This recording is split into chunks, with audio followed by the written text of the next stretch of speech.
অসম চুক্তি 6 নং দফা ৰূপায়ণৰ কাৰণে এইখন চৰকাৰ বদ্ধপৰিকৰ আৰু সেই নিমিত্তে জাষ্টিছ বিপ্লৱ কুমাৰ শৰ্মা নামেৰ যিখন প্ৰতিবেদন আছে বা বিপ্লৱ শৰ্মা আয়োগে যি পৰামৰ্শ বুলি ৰাজ্য চৰকাৰক প্ৰেৰণ কৰিছিল প্ৰায় 67 পৰামৰ্শ আছিলে আৰু ইয়াৰে 10টা পৰামৰ্শ কেন্দ্ৰ চৰকাৰৰ অধীনত ৰিমেইনিং 57 ৰাজ্য চৰকাৰৰ অধীনত আৰু এই নিমিত্তে মাননীয় মুখ্যমন্ত্ৰী মহোদয়ে যোৱাকালি ঘোষণা কৰিছিল অতি ততাতয়াকৈ অৰ্থাৎ 2025 চনৰ 15 এপ্ৰিলৰ আগত বাকীখিনি পৰামৰ্শ ৰূপায়ণ কৰাৰ কাৰণে এক ৰোড মেপ তৈয়াৰ কৰি কাম আগবঢ়াই যিটো জাতি ৰক্ষা কৱচ বুলি কোৱা হৈছে আৰু সেই নিমিত্তে মই চৰকাৰক ধন্যবাদ দিছোঁ পাৰ্টী তৰফৰ পৰা মাননীয় মুখ্যমন্ত্ৰী মহোদয়ক এই বলিষ্ঠ পদক্ষেপ লৈ যিটো বহুদিনীয়া ডিমাণ্ড আছিল সংস্থাৰ গ্ৰুপ আৰু সদস্য ছাত্ৰ সন্থাৰ লগত যি আলোচনা আছিল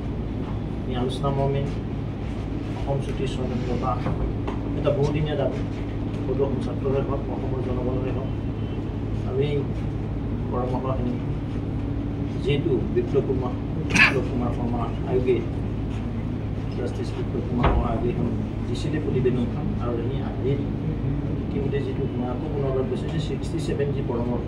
57 ৰাজ্য চৰকাৰে ৰূপায়ণ কৰাৰ কাৰণে ৰোডমেপ তৈয়াৰ কৰিছে তাৰ বাবে মুখ্যমন্ত্ৰী মহোদয়ক বিশেষভাৱে ধন্যবাদ দিছোঁ আৰু চৰকাৰক ধন্যবাদ দিছোঁ 10টা বিভাগ 10টা এডভাইচ 10টা ছাজেশ্যন কেন্দ্ৰীয় চৰকাৰৰ বাকী 57 যি তেখেতসকলৰ অনুমোদন বা তেখেতৰ উপদেশ আৰু এইখিনি ৰাজ্য চৰকাৰৰ কাৰণ নিশ্চয় যেতিয়া ৰোডমেপ তৈয়াৰ হৈছে পৰ্যায়ক্ৰমে অসমৰ জনগণে গম পাব বিৰোধীক জনোৱাৰ প্ৰয়োজন নাই নহয় বিৰোধী কি আছে কেন্দ্ৰ শাসন কৰি থাকক তেওঁলোকেতো কিবা এটা ক'ব লাগিব একো নকৰিলে জাতিটোৰ কাৰণে ৰাজ্যখনৰ কাৰণে য'ত কোৱা হৈছে যে অসমীয়া সংজ্ঞাই নিৰূপণ হোৱা নাই তাৰপাছত মই আকৌ কৈছোঁ যে 10টা আছে কেন্দ্ৰীয় চৰকাৰ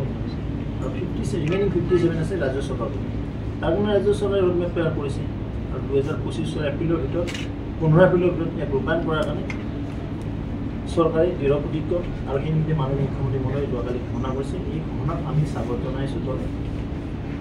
অসমীয়া ভৱিষ্যত কেনেধৰণে সুৰক্ষিত হ'ব বুলি ভাবিছে এই গোটেই প্ৰক্ৰিয়াটো যিহেতু আপোনালোকে ক'ব বিচাৰিছে সুৰক্ষিত কাৰণেতো অসম চুক্তি 6 নং দফা গতিকে 6 নং দফা কাৰ্যক্ৰিয়াতকৈ আৰু আগবাঢ়ি যাব 6 নং দফাটো আপোনালোকে চাই থাকক এপ্ৰিলৰ মাহ যাওক 25 এপ্ৰিলৰ মাহ যাব দিনাখনে গম পাব বিৰোধী পক্ষ ক'ত আছে আন এটা প্ৰশ্ন কিছু আগতে বাগৈ থাকিব তেওঁক অকণমান বেংগলৰ কথা ক'ব দিয়ক বেংগলত কি ঘটি আছে তাৰপিছত অসমৰ কথা অসমত সুন্দৰভাৱে চৰকাৰ চলি আছে ইয়াত বিৰোধী পক্ষই মান মৰ্যাদা সন্মান পায় বেংগলত তেখেতৰ নেত্ৰী মমতা বাইদেৱে যি কাৰবাৰ কৰি আছে গণতন্ত্ৰৰ নামত মই বাৰ বাৰ কৈ আছোঁ আপোনালোকক তাততো গণতন্ত্ৰ নাই যিটো দলৰ গণতন্ত্ৰ নামানে গণতন্ত্ৰক বিশ্বাস নকৰে তেওঁলোকে কি হ'ব সাম্প্ৰদায়িক নিৰ্বাচন তৃণমূল কংগ্ৰেছে কৰে কংগ্ৰেছেতো কৰে তৃণমূলো কৰে মই আগতে প্ৰদ্যুৎ বৰদলৈ কৈছে যে যোৰহাট জিকাৰ পিছতে তেওঁলোকৰ উৎসাহ বাঢ়িছে আৰু তেওঁলোকৰ বৰ্ধিত কাৰ্যনিৰ্বাহ এইবাৰ চৰাইদেউত পতাৰ সিদ্ধান্ত গ্ৰহণ কৰিছে আৰু 26 তেওঁলোকে কাৰ্যনিৰ্বাহ ক'ত পাতে আমাৰ লোকাপ্তাৰ নহয় মেটাৰ ষ্টাৰ্ট নট লোকাপ্তাৰ কংগ্ৰেছ এতিয়া ৰাস্তা বিশ্বাসত নলয় ৰাইজে 2026 একেই মুখ ঠেকেচা খাব ভাৰতীয় জনতা পাৰ্টীৰ নেতৃত্বত মাননীয় মুখ্যমন্ত্ৰী হিমন্ত বিশ্ব শৰ্মাৰ নেতৃত্বত আমি তৃতীয়বাৰৰ কাৰণে কনজুমিং কাম দিছপুৰ শাসন ল'বলৈ সক্ষম উজনিৰ দখল কৰিবলৈ সক্ষম হ'ম বুলি কৈছে উজনিৰ ৰাইজে জানে কংগ্ৰেছে কি কৰিছে উজনি এই বিশ্ব ঐতিহ্যৰ ক্ষেত্ৰত য'ত যাব তেওঁলোকে এইটো কংগ্ৰেছৰ অৱদান নহয় মোদীজীৰ অৱদান উপায় নাপায় কাৰণে তাত যাব লগা হৈছে তেওঁলোক যে আমি যাব কৰিবলৈ আমাৰ এক্সিটিভখনে পাতোঁ আৰু তাত ভোজ খাব যাবহে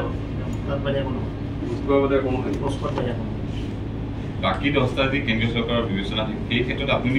অসম বিজেপি কিমান আশাবাদী কেন্দ্ৰীয় চৰকাৰৰ দল হিচাপে নিশ্চয় অৱগত কৰিম আৰু চৰকাৰ হিচাপে নিশ্চয় কেন্দ্ৰীয় নেতৃত্বক অৱগত কৰিম সংগঠনটো বেলেগ কৰিব চৰকাৰটো বেলেগ কৰিব আপোনালোকে নিশ্চয় আমি চাম কি ধৰণে আমি এই 10টাৰ কিছু নিযোগ কৰিব পাৰিম